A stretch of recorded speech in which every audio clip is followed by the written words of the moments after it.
Hello everyone and welcome back to Dragalia Weekly. It's been a really exciting week in Dragalia Lost and we're going to discuss it all from a casual perspective in today's video. There's a lot to talk about. We got some new void battles, a new high dragon trial, a new Gala Dragalia with Gala Cleo, and a sneak peek at a two-part Summer Siren event that's starting next week. So we're going to discuss that all today, but first, I want to go over a bit of housekeeping, and in the meantime, timestamps will be on screen if you wish to skip ahead to any particular topic.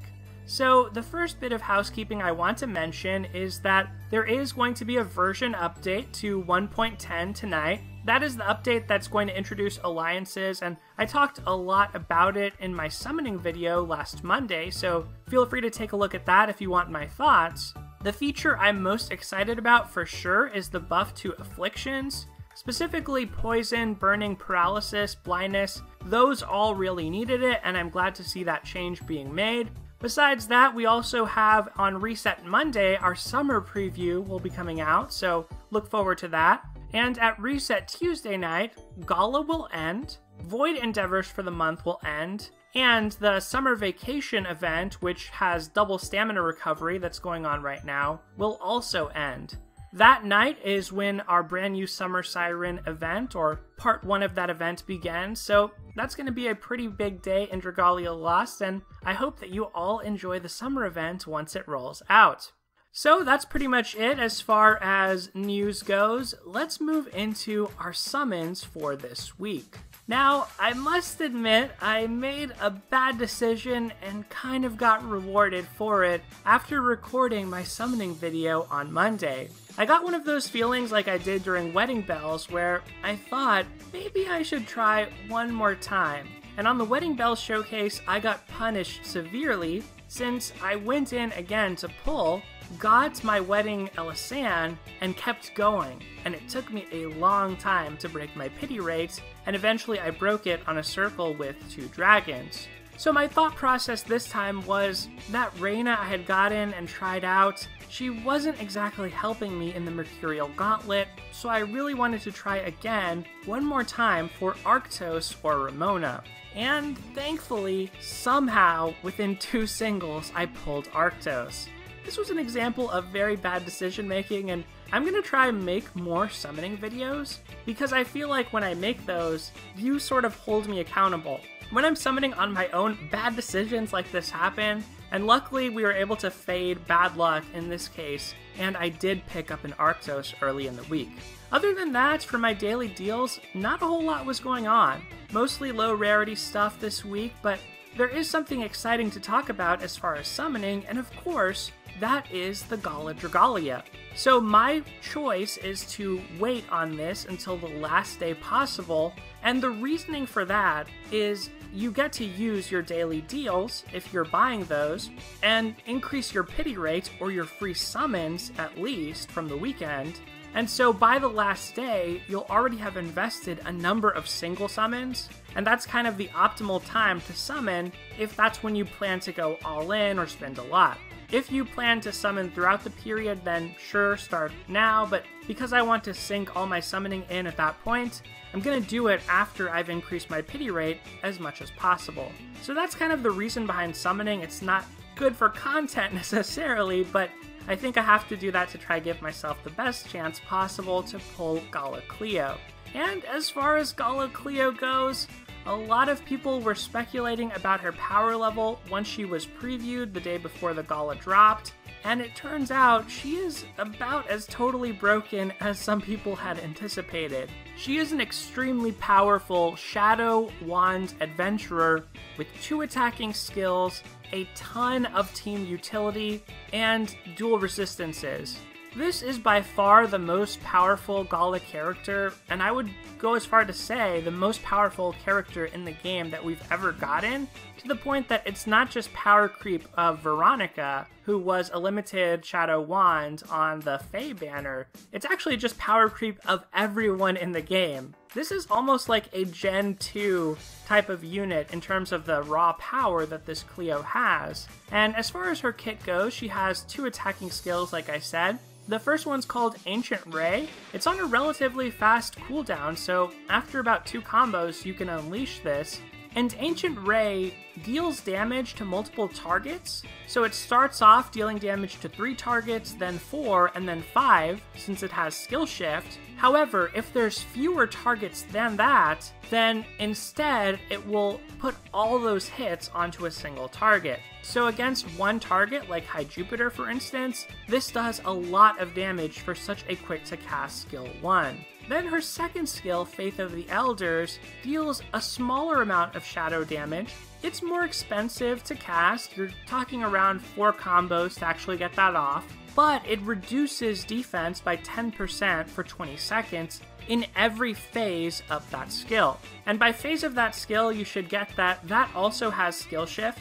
So the second phase also debuffs the enemy's strength by 5%, and then the third phase grants a pretty decent amount of recovery over time, basically regen, to your entire team for 15 seconds. So there's a ton going on just with the skills, and then Cleo has some pretty good abilities. She has Magical Modification, which I would say is kind of like her signature as a Gala character, the thing that's kind of really unique in her kit. This creates a buff zone when she uses a Force Strike that increases the strength of adventurers inside it by 25% and lasts for 10 seconds. She also has Perpetual Protection as her dual resistance, it's to blindness and paralysis, of 100%, and then Skill Prep of 100% as her third ability. So to put in perspective of how strong this Gala Cleo is, she's actually better than pretty much any other wand, even if you're using those wands against the preferred element. So for instance, Student Maribel against a wind enemy like Wind Roy, it's actually better to just use Gala Cleo in terms of the amount of damage that she's going to be able to do and the amount of team support that she provides, because those buffs and debuffs are really large and pretty long lasting. She also has that skill damage co-ability, and then she's the shadow element, which means she has no weaknesses, so at worst, she's applying neutral damage to everything. So I am planning on summoning for Gala Cleo, but waiting until the last day, and I say this as somebody who has a 50-node Veronica, just because she could realistically increase my chances of clearing the Mercurial Gauntlet by a lot. And the thing on these Galas is it's not easy to snipe the 5-star focus, the Gala character of the moment. It is pretty hard. You're looking at around 19 tenfolds on average, which is fairly expensive. However, the Galas have increased rates of 5 stars in general. So along the way to getting that 5-star focus, you're going to get a lot of other random stuff. It's just a lot harder to target than on a normal showcase. And I should also add that it's hard to get past Gala units once the Gala is over. They're set at the same appearance rates as all other random adventurers from the normal pool, so if you really want to pick up a Gala Cleo, now is the best time to do so as far as we're aware. Unless there's some way they get these Gala characters back on focus on future banners, or maybe as the number of Gala units increases, or maybe for the anniversary they bring them back. But as of now, it's looking like this is the best time to get Gala Cleo, and it's probably worth it if you really want that powerful of an adventurer. That's pretty much all I want to say on summoning this week, on the Gala Dragalia and on Gala Cleo. So next, let's move into current events and new gameplay for the week. Okay, so this week a lot of new gameplay came out, a lot of new content came out, but I'm saving High Jupiter's Trial for the major topic of today's show. So in this segment, I want to mostly focus on our new Void battles, Greedy Manticore and Jeanne d'Arc, and then also talk about this weekend's Astral Raid, which was against Valfarre. So the new Void battles came out Tuesday this week, unannounced, kind of caught me by surprise, but I'm really glad that we got these. I was sort of thinking we'd just get some Void endeavors of past battles, But we got 2 brand new battles out of nowhere, or at least 1 new battle in Jeanne d'Arc, and one that's more of a reskin in the Greedy Manticore. The Greedy Manticore is definitely very similar to the Shadow Element Raging Manticore. However, the weapons that you can craft from it are slightly worse, I would say. The weapons you can craft from the Raging Manticore have Slayer's Strength, and then an HP of 70% strength passive, while the Greedy Manticore, they have Slayer's Strength, which is good, but then they also have Therion's Bane, which is way more conditional. The fight is really similar, but the change in element does open up some adventurers that are very enjoyable to use in this battle, and the gameplay I'm showing off for the Greedy Manticore and for Jeanne d'Arc are basically my Endeavor clears, the Epithet clears, using a solo team. And I wanted to show this off just to say I think Hawk is actually really awesome against the Greedy Manticore because of his stun and the Manticore's susceptibility to both stun and sleep. It's pretty easy to crowd control or lock down the Manticore with these types of debilitating afflictions if you build a team around that, and although that's not necessary to get the Epithet in co-op, it's pretty satisfying to do so. So I enjoyed this fight a lot. I was sad when Void Poseidon came out that it couldn't be stunned, so Hawk, despite his freeze res, was once again sitting on the sidelines, so this was kind of a fun application to bring him in, and I was also able to bring in Annalie. Another thing I appreciate about this is that it's the first time in my recollection that we have a water enemy that's inflicting poison. There's this 4-star print that has been a mystery to me since the beginning of the game, called Braving the Unknown. It's one of those prints where the character in the artwork hasn't been released as an adventurer yet, but this print has water resistance and poison resistance. And for the longest time, I kind of thought that this was a mistake.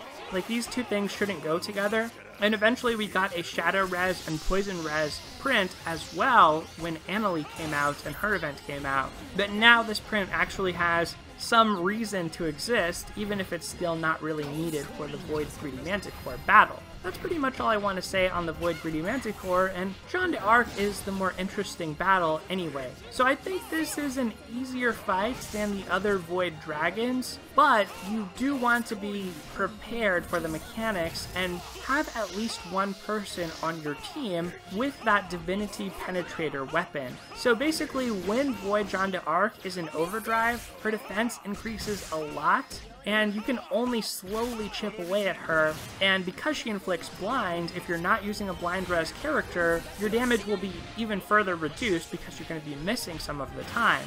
Now, one thing to point out is that blind actually doesn't affect the proc chance for bleed, so you can miss with a bleed skill and you can still land bleed, which is kind of why characters without blindness res can still be really great in this fight. Another reason is that you can just dodge some of the blindness inducing moves, but you probably still want that Divinity Penetrator character to at least be able to break her and speed up your overall clear in the fight. It's not necessary, you can slowly whittle her down, or if your team's strong enough, you can just wipe her out very quickly. But especially if your character is a melee character like a dagger or a sword, it's pretty comfortable to land 4 strikes. So Berserker and Alex are great for this. Yaten is also good, even though he doesn't have blindness res, since you can start to spam 4 strikes on Jeanne and basically provide a lot of support to your whole team. You can have Ieyasu's, Botans, whoever they may be on your team that don't have the proper weapon, but you alone are able to break the enemy, and then they can use their stronger weapon to deal more damage.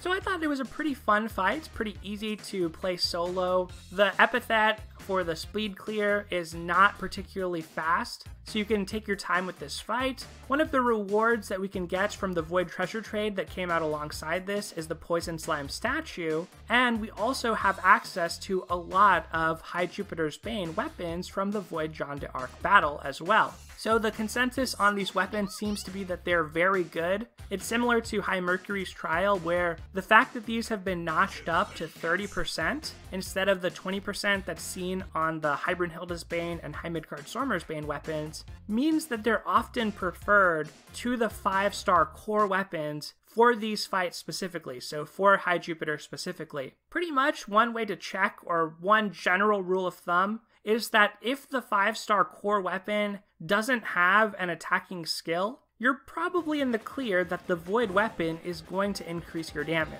If the 5-star has an attacking skill or you've invested more unbinds into it, it's probably going to be comparable. It might be better. It depends on the specific weapon type. You can check on Reddit. There's a great post I'll link to in the description below, which talks about the mathematics of this. I found that to be a really helpful resource, so check that out. It's pretty nice that this time around, the easier fight, the Void Battle, and those weapons came out before the High Dragon. So we got a preview, or we got to think for a few days, hey, what is this High Dragon trial going to be like? What mechanics will it involve? And we got to get ready by crafting some of those weapons. So I love how they sequenced this, and I really hope they continue to do that in the future. Besides that, there were a few other Void weapons that came out. Basically, they rounded out a cycle of flame weapons that you can craft from materials dropped by Void Agni. These flame weapons have full HP equals defense, and then they have a critical rate passive as well. They're okay, and what I like to think about these Void weapons is with how cheap they are to craft, they're not bad fillers for some of your lower level Mercurial Gauntlet or your team building. They're not the best weapons, and they're still expensive enough that I don't necessarily recommend crafting them. But for instance, one thing that I crafted, another new series that came out, were water weapons that you can craft from materials dropped by Void Poseidon. These water weapons that are brand new have Flurry Devastation and skill prep of 50%, and I made a lance of this type since I don't already have a core 5-star lance for my Elisanne, just to increase her damage a little bit and just to give her skill prep so in Mercurial Gauntlet she can cast her buffs slightly sooner. So that's pretty much all I want to say about all of the new Void content and the new Void weapons. I'm also going to show off my first deathless fight against Valfarre here, and you can see the strategy I used to kind of cheese it and get deathless. I was one of those people running Phoenix on my low end, and eventually I was able to get a deathless clear and master, but it did take a while. It honestly took me a few tries to even clear in this battle, as I would get into pubs where the host would quit or someone would disconnect. Things just could go wrong in this battle really quickly. And it's a very different feeling from a normal raid battle with how long these are and how much more they reward HP and survival, to the point that unless you're running with a very strong group, you might actually want to consider some survival prints like healing double buff and defense prints on your characters just to make sure your AI aren't getting one-shotted by random attacks. Now you can kind of wrangle your AI and manage them carefully, but for some moves, and depending on what your AI is doing, like if they're in a skill animation, they could easily eat a purple hit or two and get to low HP. So for me, the thing that really caught me off guard in this fight was the Phantasmal Wolves move. In the normal or EX version of this battle, when it was initially released, you could just stay in the middle of the field and tank these wolves because the damage that was being dealt was just negligible. You could stay on top of Valfarre to keep doing damage to it because you weren't at risk, really, of dying to the wolves. They were more of an annoyance that could bog any of your characters who didn't have full bog res. But now in Master difficulty, I found that the safest thing to do is just run to the edge of the arena, let the wolves pass, and you can also use your Freya, if you have it, or your Phoenix at that time, in order to heal up the rest of your team and maybe save one of your teammates who didn't realize how punishing that wolf move was. That's pretty much all I want to say about Valfarre. It's definitely harder, I think, than last week's Astral Raid boss, but personally, I was able to clear everything in pubs with this fight. I even ran into some people that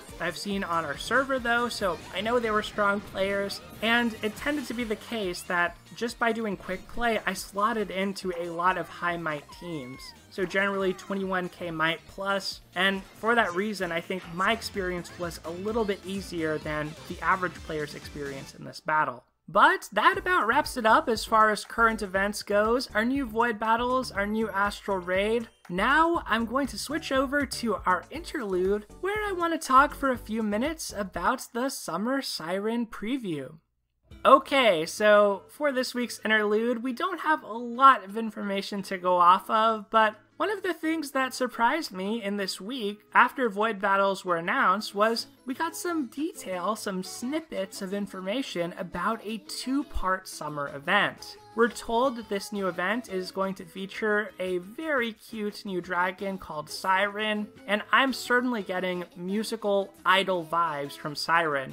She is looking adorable in her artwork, and we also got some other artwork of one of the summer alts that we'll be getting, and that's going to be Estelle. So Estelle fans rejoice. She is a 3-star character who I love to see get an alt. I'm hopeful that I'll see alts of some of my favorite characters like Pietro and Eleonora, but really, I think the fan service from a summer event is just fun in general. So I'm glad that we ended up getting a summer event, even though it took a while. It's just kind of a fun time. It's kind of a casual, laid-back time to appreciate a gacha game for what it is, which is collecting your favorite units. You know, it's not always about endgame and metagame performance. Sometimes it's just about enjoying the characters and seeing your favorite, you know, Curran in his swim trunks or something like that. So Curran's one I want to see. I've said on the Discord, I would love to see like Curran with shades, and then maybe Heinwald with like an umbrella and not wanting to be in the sun at all.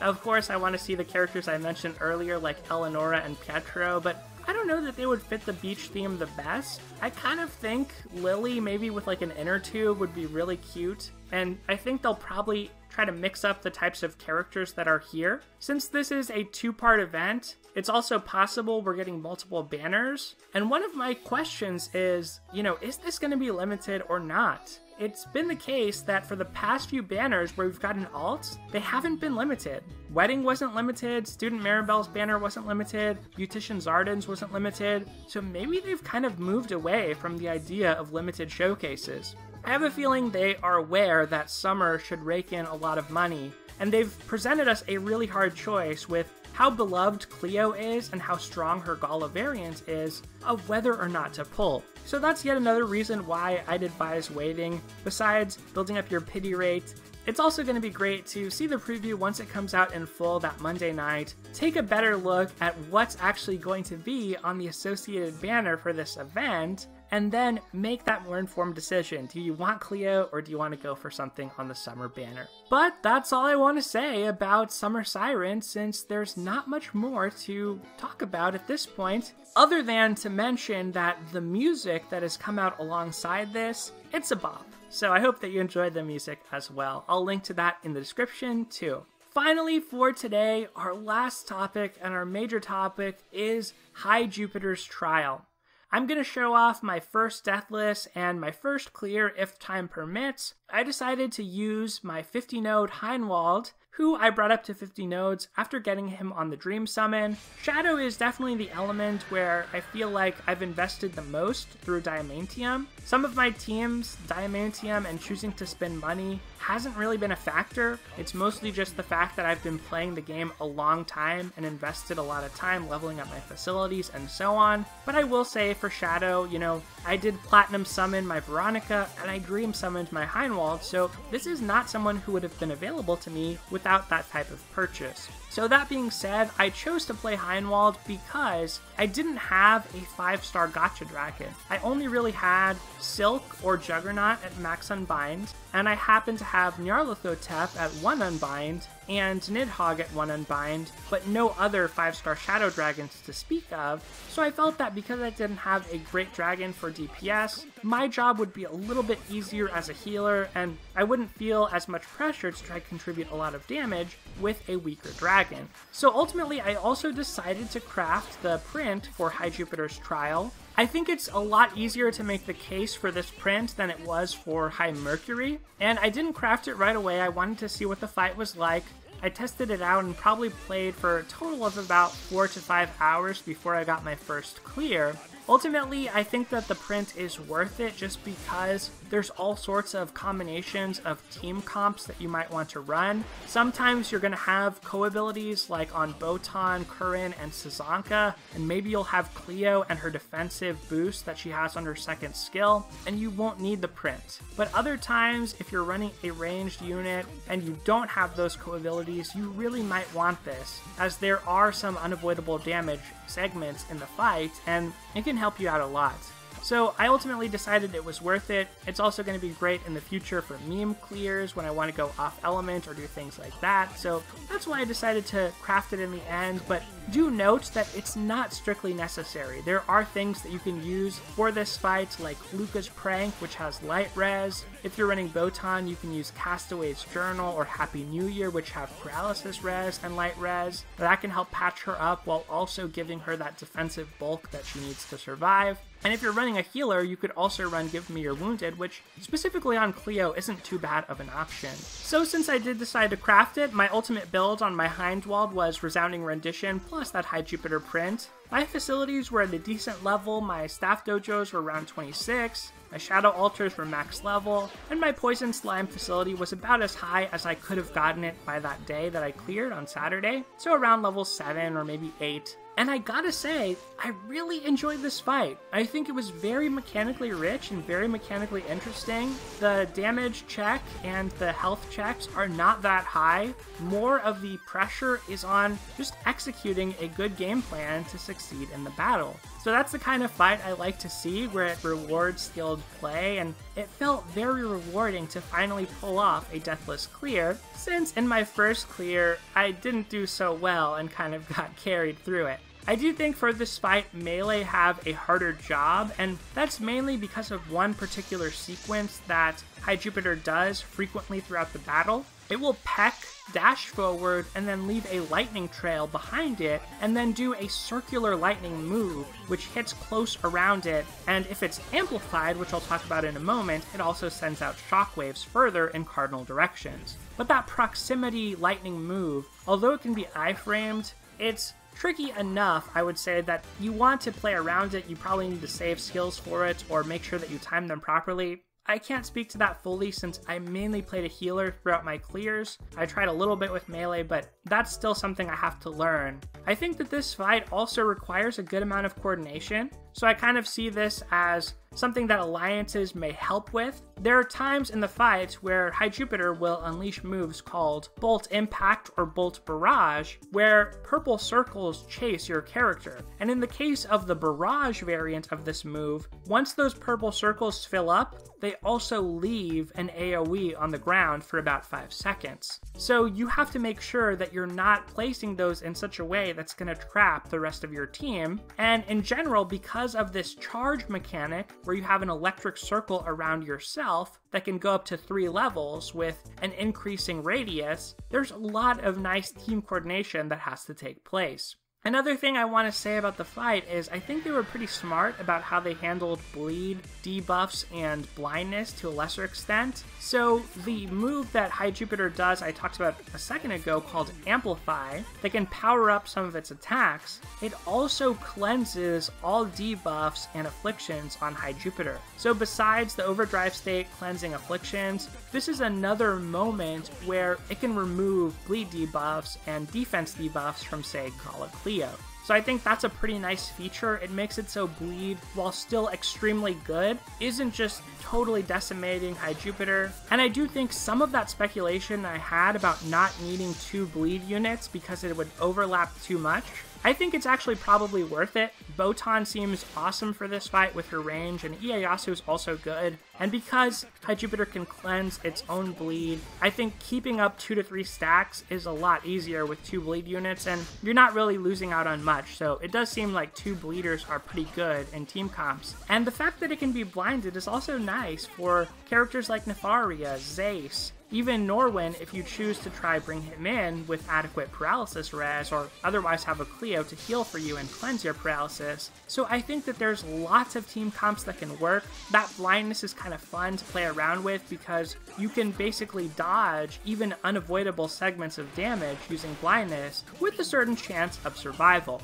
When it comes to unavoidable damage, I also think this fight did something very interesting and pretty smart, in that it's not just that initial HP check, there's another move, Electron Outburst, that happens later into the fight where you want everyone to be healthy because that is another screen-wide attack that you can't really avoid. You could technically avoid it if you're in a dragon and using your skill, you can iframe through it, but that's pretty much the only way to avoid this, and that's what I ended up doing in my Deathless Clear. The first time around, my Hindwald's HP was already fairly low, and I didn't dragon in time to use a skill and avoid taking that damage. but the second of these electron bursts tends to come out during that electro ball phase if you're dealing damage at a good pace and you break at a pretty good time. Now, I've never been one who's excellent at explaining mechanics and gameplay as it's happening on screen, so what I want to do is refer you to a really good mechanical overview video by our community member Straight Lace, who also has his own YouTube channel that's really funny. It's got a lot of funny character spotlight videos, but this was a more serious video on High Jupiter's mechanics that's super helpful and well edited. It's only 5 minutes. He talks about essentially all of the mechanics that take place in this fight, and if you want to give yourself an advantage or just an understanding and kind of at a conceptual level of how the fight works, that is a really awesome video to check out.